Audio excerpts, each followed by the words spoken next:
نحمده ونصلي على رسوله الكريم اما بعد فاعوذ بالله من الشيطان الرجيم بسم الله الرحمن الرحيم رب اشرح لي صدري ويسر لي امري واحلل عقدة من لساني يفقهوا قولي۔ قرآن مجید میں اللہ سبحانہ وتعالیٰ کا ارشاد ہے، سورۃ البقرہ آیت نمبر 4، بے شک اللہ صبر کرنے والوں کے ساتھ ہے، اور جو اللہ کی راہ میں مارے جائیں انہیں مردہ نہ کہو، بلکہ وہ زندہ ہیں لیکن تم شعور نہیں رکھتے۔ اور ہم ضرور تمہیں آزمائیں گے کسی بھی چیز کے ساتھ، خوف میں سے، بھوک میں سے، مالوں اور جانوں اور پھلوں کی کمی سے، اور خوشخبری دے دو صبر کرنے والوں کو۔ وہ لوگ جب ان کو کوئی مصیبت پہنچتی ہے تو کہتے ہیں انا للہ و انا الیہ راجعون، بے شک ہم اللہ کے لیے ہیں اور بے شک ہم اسی کی طرف لوٹ کر جانے والے ہیں۔ یہی لوگ ہیں جن پر اپنے رب کی طرف سے رحمتیں اور نوازشیں ہوتی ہیں، اور یہی لوگ ہدایت پر ہیں۔ یہ آیات قرآن مجید کی بہت خوبصورت آیات ہیں جن میں ہمارے لیے بہت سے سبق ہیں۔ پہلی بات تو یہ ہے کہ اللہ سبحانہ وتعالیٰ ایمان والوں کو خطاب فرما رہے ہیں، اے ایمان والو۔ تو ہمیں اپنے دلوں کو کھنگالنا چاہیے کہ ہمارا اللہ تعالیٰ پر کتنا ایمان ہے، ہمارے اندر کتنا یقین ہے، ہمارے اندر اس کے لیے کتنا اعتماد اور کتنا احترام ہے، اس کی کتنی محبت ہے، اس کی بات پر کتنا یقین ہے۔ کیونکہ جب کوئی آپ کو بلاتا ہے تو آپ کا جواب بلانے والے کے مقام کے مطابق ہوتا ہے۔ مثلاً جب آپ کو کوئی بڑا بلاتا ہے تو آپ کا رسپانس کچھ اور ہوتا ہے، جب آپ کے برابر والا کوئی بلاتا ہے تو آپ کا رسپانس کچھ اور ہوتا ہے، اور آپ سے چھوٹا کوئی بلاتا ہے تو آپ کا رسپانس کچھ اور ہوتا ہے۔ جس کی آپ کے دل میں اہمیت ہوتی ہے تو آپ کا رسپانس کچھ اور ہوتا ہے اس کے لیے، اور جس کی امپورٹنس نہیں ہوتی اس کی بات ہم سنی انسنی کر دیتے ہیں۔ تو ہم سب کو یہ سوچنا چاہیے کہ جب اللہ سبحانہ وتعالی یا ایھا الذین آمنوا، اے لوگو جو ایمان لائے ہو کہہ کر پکارتے ہیں، تو وہ کس کو پکار رہے ہیں اور کس کو جواب دینا چاہیے؟ بتائیے، ایمان والوں کو۔ ایمان کی صفت کے ساتھ جو انسان کے لیے سب سے خوبصورت ترین پہچان ہے۔ ہماری ایک پہچان ہمارا نام ہے، کہاں نام اور کہاں ایمان۔ ایک ہماری پہچان ہماری شکل و صورت ہے، ایک ہماری پہچان ہماری زبان ہوتی ہے، یا ہم کس علاقے سے ہیں، ہماری نسل کون سی ہے، قوم یا ذات کون سی ہے۔ ایک یہ کہ ہمارا کسی کے ساتھ کوئی رشتہ ہوتا ہے کہ ہم اس کے کیا لگتے ہیں، کون ہیں۔ اور ایک ہماری پہچان ہے ایمان۔ ان میں سے سب سے اہم، قیمتی اور خوبصورت پہچان کیا ہے؟ واقعی یعنی سب سے زیادہ ہمیں کس پر پراؤڈ فیل کرنا چاہیے؟ کیا اپنے ملک پر، علاقے پر، قوم پر، رنگ پر، نسل پر، زبان پر، کس چیز پر؟ ایمان پر۔ ایمان پر کہ ہم ایمان رکھتے ہیں، ایمان والے ہیں۔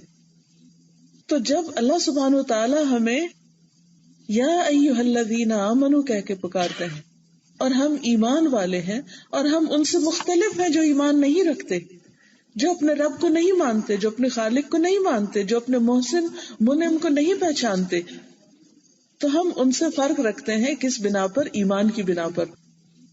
تو پھر جتنی زیادہ جس کو اپنے ایمان کی فکر ہوگی، جو جتنا زیادہ اپنے ایمان پر ناز رکھے گا، اپنے ایمان کی حفاظت کرے گا، اپنے ایمان کو سب سے زیادہ قیمتی چیز سمجھے گا، وہ فوراً اللہ سبحانہ وتعالیٰ کو جواب دے گا کہ یا رب لبیک لبیک اللہم لبیک۔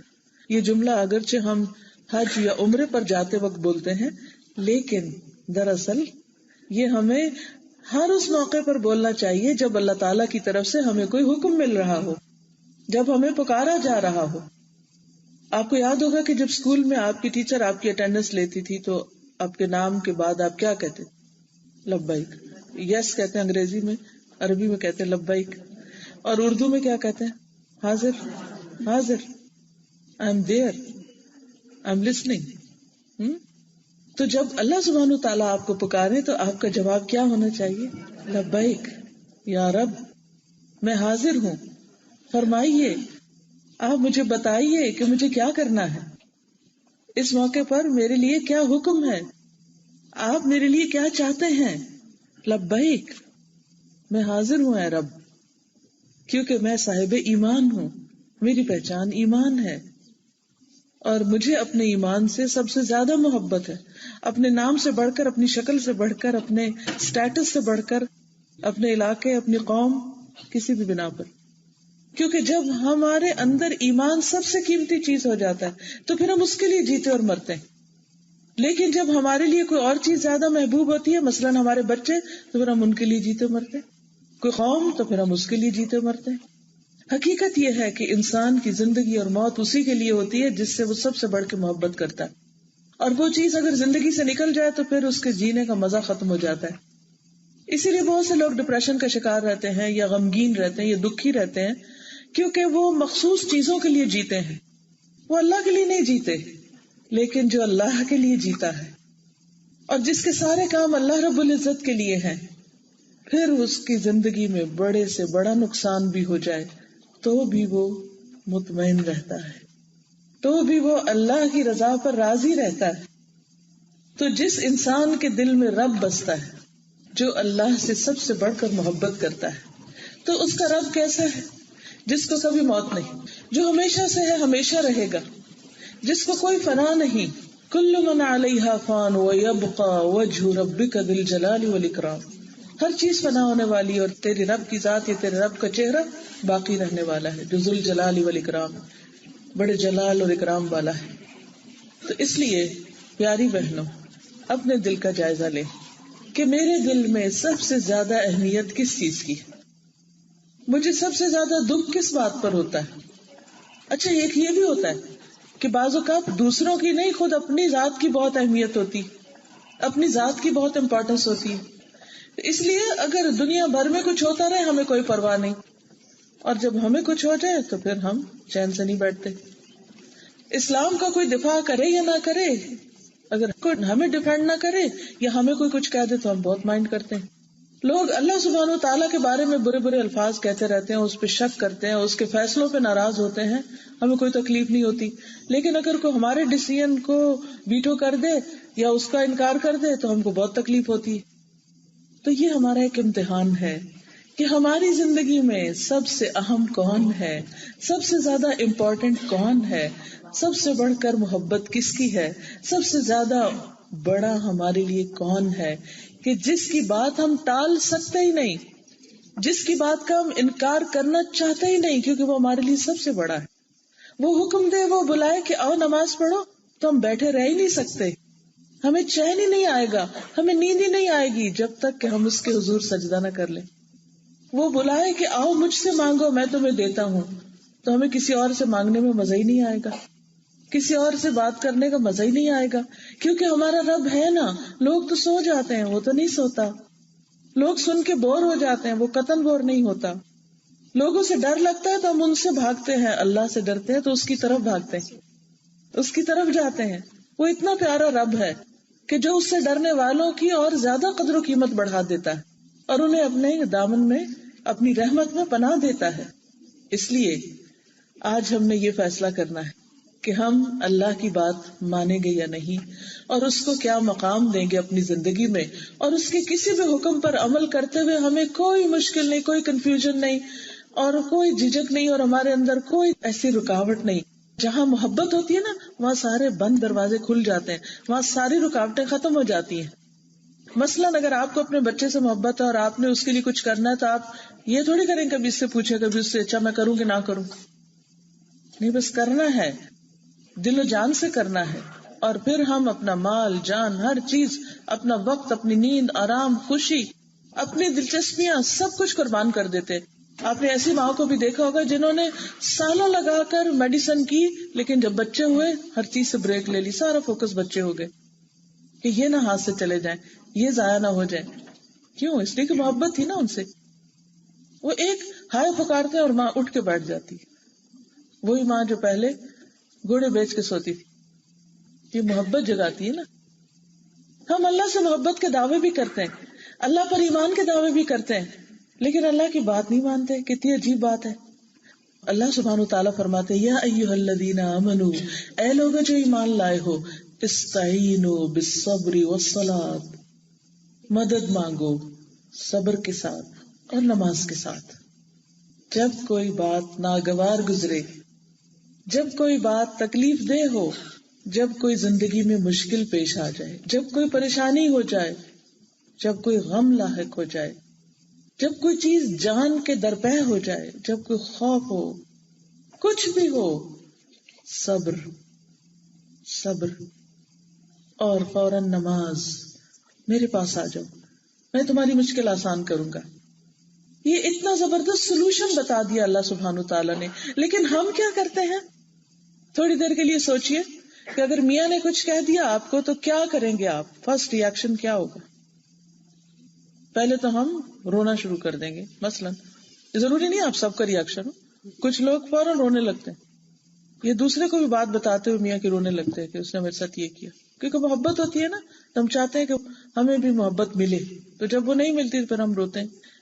تو اب آپ دیکھیے کہ جب میاں کی طرف سے کوئی سخت بات ملی، کوئی آپ کی بات مانی نہیں گئی، یا کوئی ایسی ناگوار چیز گزری، پہلا ری ایکشن کیا ہے؟ کیا اللہ سبحانہ تعالیٰ اس وقت سن نہیں رہے؟ وہ دیکھ نہیں رہے کہ آپ پر زیادتی ہو رہی ہے؟ دیکھ رہے ہیں نا، وہ آپ کو پکار رہے ہیں، میرے بندے تیرے ساتھ زیادتی ہو گئی ہے، ادھر میرے پاس آؤ، آؤ میرے پاس. استعینوا، مدد چاہیے، آؤ میں مدد دیتا ہوں. طریقہ بتا دیا کیسے. پہلے صبر، اپنے آنسو پوچھ لو، اور پھر وضو کرو جا کے اور مصلی پہ آ جاؤ. ہم کیا کرتے؟ ہم اس وقت فون اٹھاتے، فری ایزی فون لگوایا ہوا ہے، فوراً پاکستان کال کرتے ہیں، بیک ہوم. کس کو بتاتے؟ امی کو. امی آ جاتی ہیں فوراً، پھر امی کچھ کر سکتی ہیں، بلکہ امی الٹا پریشان ہو جاتی ہیں، اور پھر امی منصوبے بنانے لگتی ہیں کہ میں اپنی بیٹی کی جان اس شخص سے کیسے چھڑاؤں. وہ یہ حل بتاتی ہیں. اکثر مائیں ڈائریکٹلی نہیں بھی تو انڈائریکٹلی بچیوں کو یہی سجاتی ہیں، ہمارے گھر میں تیرے لیے بہت جگہ ہے، واپس آ جا. کیا واپس جانے سے مسئلہ حل ہو جائے گا؟ نہیں ہوگا. اس کے بجائے استعینوا بالصبر والصلاۃ. ایک طرف صبر، صبر کا مطلب کیا ہے؟ کسی کو نہیں بتانا. ابھی میرا رب ہے، میری ماں بہت دور ہے، میرا رب تو شارک سے قریب ہے، وہ تو میرے قریب ہے. وہ کہتا ہے اذا سألک عبادی عنی فانی قریب. جب آپ سے میرے بندے میرے بارے میں پوچھے تو بتا دو بہت قریب ہوں. وہ تو دلوں کے حال جانتا ہے، وہ تو وسپرز جانتا ہے، وہ تو ایک ایک دکھنے والی رگ کی انٹینسٹی جانتا ہے کہ کتنی دکھ رہی ہے، کتنی ہرٹ ہے یہ بچی. سب پتا ہے اس کو، کسی کو نہیں پتا، ماں کو بھی نہیں پتا کہ دکھ اور درد اور تکلیف کا کیا عالم ہے، کیا حال ہے. تو اب آپ دیکھیے کہ جب ایسی کیفیت ہوتی ہے تو پھر کیا کرنا ہوتا ہے؟ صبر. صبر کا مطلب کسی سے بات نہیں کرنی، بس کس سے کرنی ہے؟ اللہ تعالی سے. کیسے کرنی ہے؟ نماز میں. صبر، حسبی اللہ و نعم الوکیل، اللہ خیر کرے، خیر ہوگی انشاءاللہ، اللہ کے ہر فیصلے میں خیر ہے. نو پینکنگ، کچھ نہیں. اس کے بعد کیا؟ جو بھی کسی کی ضرورت ہے وہ پوری کر کے اللہ سے مدد. اب آپ دیکھیے ایک فون کال کو جو ہم غم کی داستان سنانے کے لیے کرتے ہیں وہ کتنے منٹ کی ہوتی؟ ایک فون کال جو غم کے ازالے کے لیے، اپنے دکھ کی کہانی سنانے کے لیے ہم کسی سے کرتے ہیں، کتنے منٹ کی ہوتی؟ کوئی ایوریج بتائیے. 5 minute? Never 5 minute. 10 minute? 15 minute? آدھا گھنٹہ؟ یس، آدھا گھنٹہ تو کوئی بات نہیں، اتنا تو چاہیے، کیونکہ ہم ایک بات 10 دفعہ ریپیٹ کرنی ہے ہم نے. گھنٹے سے پہلے دل کی بھڑاس نہیں نکلتی. اچھا پھر کیا ہوتا ہے؟ وہاں ان کا دل خراب ہو چکا ہوتا ہے اس کے خلاف جس کی بھی آپ شکایت لگا رہے، چاہے بچے یا کوئی بھی ہو ایور. اچھا اس کا پھر چین ری ایکشن شروع ہو جاتا ہے. اچھا دوسرا طریقہ کیا ہے کہ آپ صبر کر کے، یعنی میں نے کسی کو نہیں بتانا، میں نے اللہ کو شکایت لگانی، اور اللہ تعالی شکایت سنتا ہے. ماں باپ تو کبھی ملتے بھی نہیں، کبھی وہ کام پہ ہوتے ہیں، کبھی بزی ہوتے ہیں، کبھی بے دلی سے سنتے ہیں، کبھی روز سن سن کے تنگ آئے ہوئے ہوتے ہیں، الٹا ڈانٹ ہی دیتے ہیں، تو مسئلہ حل ہی نہیں ہوتا. اتنا عرصہ ہو گیا مسئلہ لٹکے ہی چلے جا رہا ہے. اللہ تعالیٰ کیا کہتے ہیں؟ میرے بندے میرے پاس آؤ، ادھر آؤ.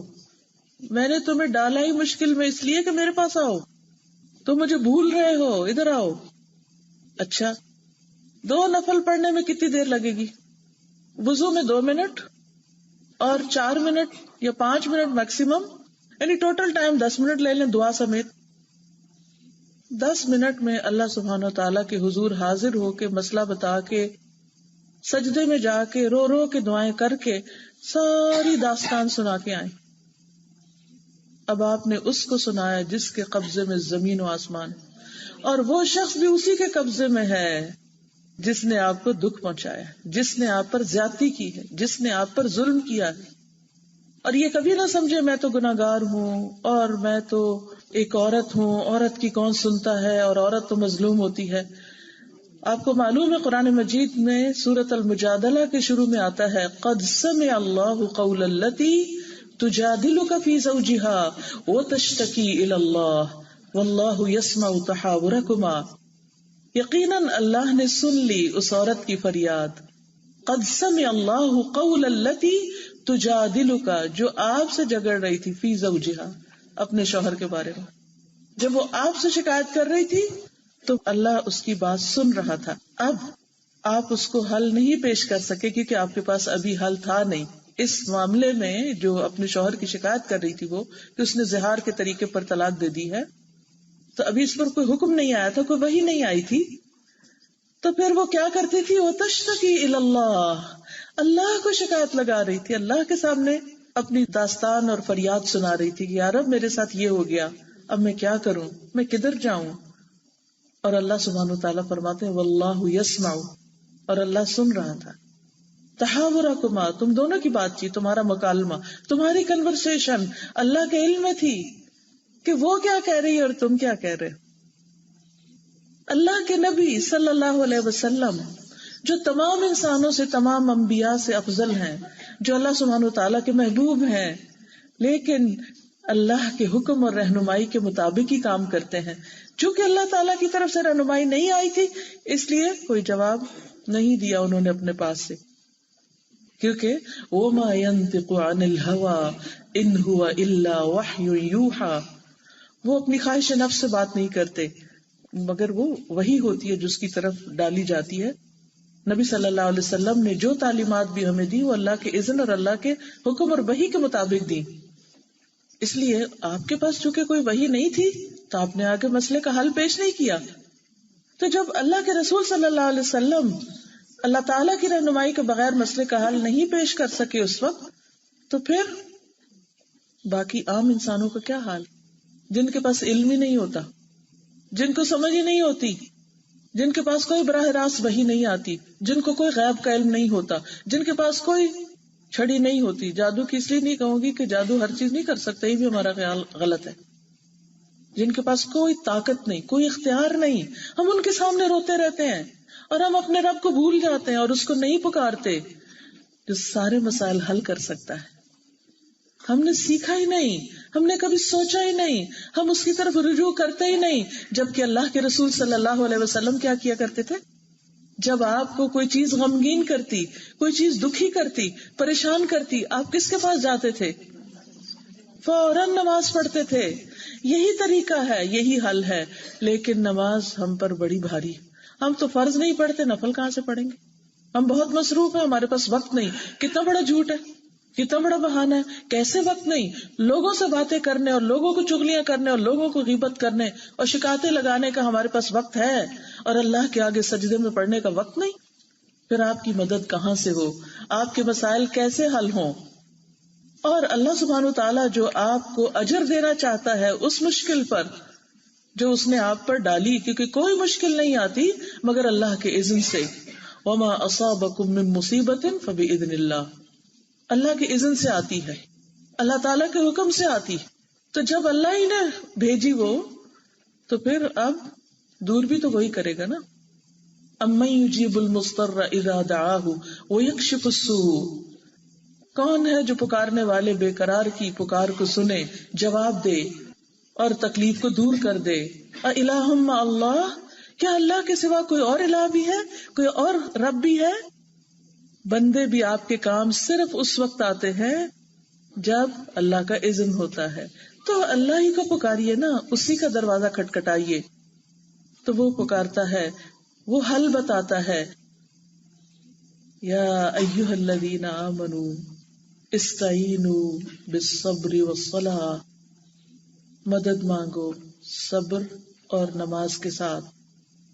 ایک اور جگہ پر آتا ہے وَإِنَّهَا لَكَبِيرَةٌ إِلَّا عَلَى الْخَاشِعِينَ، اور بے شک وہ نماز بہت بھاری ہے مگر خشوع کرنے والوں پر، جو اللہ سے ڈرتے ہیں ان کے اوپر نماز بھاری نہیں۔ اور یہاں پر کیا فرمایا؟ ان اللہ مع الصابرین، بے شک اللہ ساتھ ہے صبر کرنے والوں کے۔ صبر کرنا چونکہ بڑا ہی مشکل کام ہے، بڑا مشکل۔ ادھر سے آپ کو کسی نے کچھ کہہ دیا اور آپ سیخ پا ہو گئے، آپ غصے سے بھڑک اٹھے، آپ کے اندر ایک جنون آ گیا، آپ کا دل چاہتا ہے کہ سب کو کچھ کر ڈالیں جنہوں نے آپ کو کوئی نقصان دیا، لیکن آپ رک رہے ہیں، آپ شکوہ بھی نہیں زبان پہ لاتے، آپ کچھ کہتے بھی نہیں، کچھ بھی نہیں کہہ رہے، بس اللہ کے پاس جا کے سب کچھ کہہ رہے ہیں۔ یہ صبر کے خلاف نہیں۔ بندوں کے آگے رونا بے صبری ہے، اللہ کے آگے رونا بے صبری نہیں ہے، وہ عین صبر ہے۔ تو جب کوئی شخص ہر غلط کام سے رک جاتا ہے، یعنی کسی تکلیف دینے والے کی غیبت، شکوہ، شکایت، مسئلے مسائل اوروں کو بتانے سے بچ کے اللہ کے پاس جا رہا ہے، تو اس کو اللہ کی مدد حاصل ہو جاتی ہے۔ یہ چیز آپ کے زخمی دل پر مرہم کا کام دے گی کہ اس وقت میرا رب میرے ساتھ ہے کیونکہ میں صبر کر رہی ہوں، وہ میرے ساتھ ہے۔ اور جس کو رب کی معیت مل جائے، جس کو رب کا ساتھ مل جائے، کیا اس کے لیے کوئی بھی چیز پر مشکل ہے؟ کچھ مشکل نہیں، وہ آپ کے ساتھ۔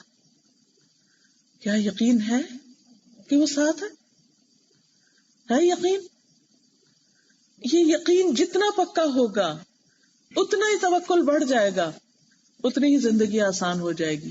بڑی بڑی مشکلیں آپ کو پر بودر نہیں کریں گی، آپ کی طاقت نہیں ختم کریں گی، آپ کے اندر حوصلہ رہے گا، آپ آگے بڑھتے رہیں گے۔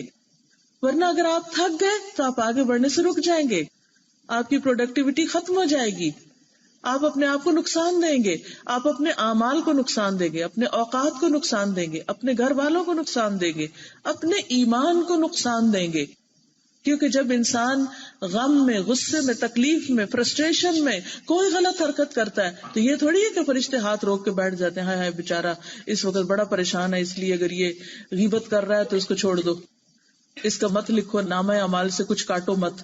نہیں، وہ تو سارا ڈراپ بیلنس آؤٹ ہو جائے گا۔ اور پھر ظلم کرتے ہیں آپ مزید، کیا لوگوں کی برائیاں چغلیاں جا کے اوروں کو بتا کے ان کو بھی گناہگار کرتے ہیں، یعنی ایک تو خود گناہگار ہوتے ہیں، دوسروں کو سنا کے گناہگار ہوتے ہیں۔ تو یہ کیا ہے؟ ظلمات بعضها فوق بعض۔ اور یہ کام بہت سے پڑھے لکھے سمجھدار لوگ بھی کر رہے ہوتے ہیں، لیکن اس کو سمجھداری کہتے نہیں ہیں۔ کوئی شخص دنیا کے معاملات میں بہت سمارٹ ہو سکتا ہے، بہت ایکٹیو ہو سکتا ہے، لیکن دین اس کے اندر نہیں اترا ہوتا۔ ایک شخص کے پاس بڑی سے بڑی ڈگری ہو سکتی ہے، لیکن دین اس کے دل میں نہیں اترا ہوتا۔ جب دل میں نہیں اترتا، روح میں نہیں سماتا، تو عمل میں نہیں آتا۔ دل میں کیوں نہیں آ رہا؟ کیونکہ دل تنگ ہے نا، سکڑا ہوا ہے اندر سے، چھوٹا ہے۔ کچھ لوگوں کے دل آپ نے دیکھا کہ بہت چھوٹے ہوتے ہیں، ان کے اندر وسعت نہیں ہوتی، نہ وہ دوسروں کو برداشت کر سکتے ہیں، نہ وہ دوسروں کے لیے کوئی خیر اور بھلائی کی بات سوچ سکتے ہیں، نہ ان سے کوئی خیر پھوٹتی ہے، وہ پچکے ہوئے۔ تو اس لیے ان کے اندر دین بھی کم ہی اترتا ہے۔ وہ ان کے کان سنتے، ایک کان سے سنتے دوسرے سے نکال دیتے، تھوڑا سا دماغ میں اٹک جاتا ہے اور دیٹس اٹ، بس ختم۔ کچھ ظاہریت پہ تھوڑا سا لبادہ چڑھا لیتے ہیں، وہ سمجھتے ہیں بڑے دیندار اور متقی اور پرہیزگار ہو گئے۔ کسی بھی شخص کا متقی اور پرہیزگار ہونا اس وقت پتہ چلتا ہے جب اس کو آپ ایسے حالات میں دیکھیں جو ان یوزل ہو، دکھ اور تکلیف اور پریشانی کی حالت میں۔ کچھ لوگ کہتے ہیں اللہ سے ہمیں بڑی محبت ہے، اللہ تعالیٰ ذرا سا آزما لے، کیونکہ جو محبت کا دعویٰ کرتا ہے نا، اللہ تعالیٰ اس کو آزمائش میں ڈال دیتا ہے، ٹیسٹ کرتا ہے کہ کیا ورتھ ہے اس کی، یہ سونا ہے، چاندی ہے، کھوٹا سکہ کیا ہے، تو اللہ نے آزمانا ہوتا ہے۔ اور جب انسان کو دیکھتا ہے پہلی آزمائش آتی ہے وہ چیختا چلاتا ہے اور اللہ ہی سے ناراض ہونے لگتا ہے اور اللہ کے خلاف زبان کھولنے لگتا ہے، تو سارا جھوٹ اس کا پول کھل جاتا ہے نا، اور اللہ نے تو یہ کھولنا ہے. وَلَيَعْلَمَنَّ الْكَاذِبِينَ، اللہ آزماتا اس لیے تاکہ جھوٹوں کو جان لے کہ یہ کرتے کیا، یہ کتنی بڑی بڑی باتیں کرتے رہتے ہیں ہر وقت بیٹھ کے، لیکن عمل کے وقت زیرو پہ آ جاتے ہیں. تو ایمان دلوں میں وسعت پیدا کرتا ہے، دین کی محبت دل میں وسعت پیدا کرتی ہے، اللہ کی محبت دل میں وسعت پیدا کرتی ہے. ایمان جتنا جتنا اندر اترتا ہے، راسخ ہوتا چلا جاتا ہے، اتنا اتنا انسان دین کے فائدے کے کام شروع کر دیتا ہے، اپنے لیے بھی اور لوگوں کی بھلائی کے لیے بھی. ادروائز بس وہ اپنی ذات کے اندر ہی محب ہو کے رہ جاتا ہے. یہیں سے پھر خود غرضی اور حرص اور شح اور لالچ اور بخل اور بہت سی گندی گندی بیماریاں، دل کی بیماریاں انسان کے اندر جنم لیتی ہیں، اور اس کی زندگی کیا بن جاتی ہے؟ اس عورت کی طرح کہ جو صبح سے شام تک سوت کاٹتی ہے اور شام کو بیٹھ کے سارا توڑ کے رکھ دیتی ہے. وَلَا تَكُونُوا كَالَّتِي نَقَضَتْ غَزْلَهَا مِن بَعْدِ قُوَّةٍ أَنْكَاثًا، کہ اس عورت کی طرح مت ہو جاؤ جو اپنا سوت کاٹنے کے بعد اس کو ٹکڑے ٹکڑے کر ڈالتی، خوب اچھی طرح کام کرتی اور پھر اپنا ہی کام ضائع کر دیتی. یہ ان لوگوں کی مثال ہے کہ جو نیکیاں کمانے کے بعد پھر خود ہی ان کو تتر بتر کر دیتے ہیں غلط ری ایکشن کے ساتھ، صبر نہیں کرتے، اس لیے اللہ کی مدد نہیں آتی. جب اللہ کی مدد نہیں آتی دعائیں قبول نہیں ہوتی، کوئی مسئلہ حل ہی نہیں ہوتا. ہم کہتے ہیں ہماری سنی نہیں جاتی. اللہ تعالیٰ ایک بندے کی دعا سننے میں بس چند لمحے رہتے ہیں، تھوڑا سا فاصلہ رہ گیا، منزل پار ہونے لگی، اگلا ٹارگٹ اچیو ہونے لگا، زندگی میں کچھ آنے لگا کہ انسان منہ سے کوئی غلط بات بول دیتا ہے، میری تو اللہ سنتا ہی نہیں، میری نہیں سنی جائے گی، یا کچھ اور غلط کام کر دیتا ہے. تو حدیث میں آتا ہے کہ انسان اپنے گناہوں کی وجہ سے اس رزق سے محروم ہو جاتا ہے جو اس کو ملنے والا تھا. وہ چیز جس کے لیے you were longing for, you were about to reach that goal، اور آپ کی ایسی باتوں نے جو آپ نے اللہ کے خلاف شکوہ کیا، اللہ کے بندوں سے اللہ کے بارے میں ناراضگی کا اظہار کیا، اللہ آپ سے ناراض ہو گیا اور جو دینا تھا وہ روک لیا. اگرچہ وہ اس کے باوجود بھی دیتا رہتا ہے لیکن وہ چیز رک گئی آپ کے پاس آنے سے. پھر آپ کہتے ہیں پتہ نہیں کیا ہوتا ہے، رشتہ ہوتے ہوتے رک جاتا ہے، کاروبار میں برکت ہوتے ہوتے ختم، پھر پیچھے آ جاتے ہیں، کوئی چیز پھلتی پھولتی نہیں، لگتا ہے کسی نے جادو کر دی، آ کے سارا وبال جادو پہ ٹوٹتا ہے. اور کس کو بلیم کریں؟ اپنے آپ کو تو ہم نے کرنا نہیں، کیونکہ اپنی نظر میں ہم بالکل فرشتے ہیں، نہ اپنی غلطی مانیں گے، نہ آیت کریمہ خود پڑھیں گے اوروں سے پڑھوائیں گے. طریقے بھی غلط ہیں ہمارے. غلطی ہم نے کی اور دوسروں کو کہتے ہیں تم آ کے بیٹھو ہزاروں دفعہ کہو میں ظالموں میں سے ہوں. ظالم ہم خود اور دوسروں کو بٹھا کے کروا رہے ہیں. مجھے کبھی سمجھ نہیں آتی کہ ہم اگر صرف ایک آیت کا مطلب بھی جان لیں کہ اس کا مطلب کیا اور یہ کس نے پڑھی تھی اور کب پڑھی تھی اور کتنی دفعہ پڑھی تھی اور کہاں پڑھی تھی، تو جتنی چیزیں ہم نے اس کے ساتھ لگا لی ہیں وہ ساری آؤٹ مائنس ہوتی چلی جائیں گی. سجدے میں رو کے اللہ کو پکاریے اور کہیے اللہ میں گناہ گار ہوں، میری غلطیاں ہیں، آپ جس وجہ سے مجھ سے ناراض ہیں اور اپنی رحمت روکے ہوئے ہیں آپ مجھے معاف کر دیجئے اور وہ رحمتیں آنے دیجئے. روئیے اللہ کے آگے، سجدے میں پڑ جائیے، صدقہ خیرات کیجئے، اگر کسی انسان کو ہرٹ کیا اس سے معافی مانگ لیجئے. ہو سکتا ہے آپ نے زندگی میں کسی کو ایسا دکھ دیا ہو کہ اس نے آپ کو کوئی بد دعا دے رکھی ہو، اور آپ کو معلوم ہے کہ جو مظلوم کی بد دعا ہوتی ہے اس ساتھ میں آسمان پہ سنی جاتی، فوراً پہنچتی. تو بعض اوقات ہم زیادتیاں کرتے ہیں اور ہم سوچتے نہیں کہ ہم نے کس کو کیا کہہ دیا. ہو سکتا ہے کوئی ایسا ہرٹ ہوا آپ کی کسی بات سے کہ اس کے دل سے کوئی آہ نکل گئی ہو اور اس آہ کی وجہ سے آپ بہت سے خیر سے محروم ہو چکے ہو اور آپ کی زندگی میں کوئی مصیبت آئی بھی ہو. کیونکہ قرآن مجید میں دوسری جگہ پر آتا ہے وَمَا أَصَابَكُم مِّن مُّصِيبَةٍ فَبِمَا كَسَبَتْ أَيْدِيكُمْ، جو مصیبت تم پر آئی ہے وہ تمہارے اپنے ہاتھوں کی کمائی ہے. وَيَعْفُو عَن كَثِيرٍ، اور وہ بہت سی چیزوں سے تو درگزر کر دیتا ہے. تو اس لیے عزیز بہنوں یہ بہت ضروری ہے کہ اگر ہم اللہ کا ساتھ چاہتے ہیں، اللہ کی مدد چاہتے ہیں، تو ہمیں صبر سے کام لینا ہوگا. اور صبر کا مطلب ہے غم میں، غصے میں، تکلیف میں کوئی حرام کام نہیں کرنا، کسی کے خلاف بدگمانی نہیں، کسی کے خلاف غیبت نہیں، الزام تراشی نہیں، بدتمیزی اور بد اخلاقی نہیں. صبر سے کام لینا ہے. دل زخمی بھی ہو تو بھی مسکرا کے بات کرنے کی کوشش کرنی.